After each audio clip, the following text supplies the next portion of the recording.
Növbəti qrup seansımızın adı Özünü Kəşf et adlanır. Niyə bu adı seçdik? Biləsən ki, bu dünya bir yolculuqdur. Sən də bir yolcusan.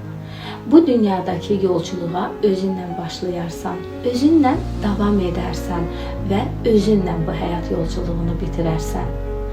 Bu həyat yolunda, yürüdüyün bu yolda sənə hər zaman dəstək olan, sənin hər zaman yanında olan elə sən özünsən. Bəli, bəzi insanlar həyatımızda olacaq 1 ay, 2 ay, bəziləri 2 il, bəziləri 10 il, bəziləri daha çox. Amma fərqi yoxdur. Yürüdüyün yolda, rastlaşdığın problemlərin qarşısında, düşdüyün situasiyalarda hər zaman yanında olan elə sən özünsən. Öz kəlməsi bu qədər önəmli olduğu halda, sənə dəstək olduğu halda, bəs sən özünə necə dəstək ola bilirsənmi? Özünü daşıya bilirsənmi? Özünə olan sevgi, özünə olan hörmət nə qədərdir?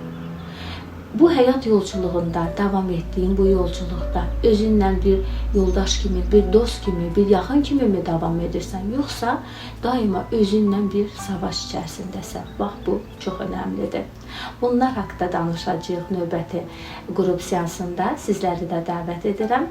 Unutmayaq, biz bir yerdən daha güclüyük və özünüzdən müğayət olun.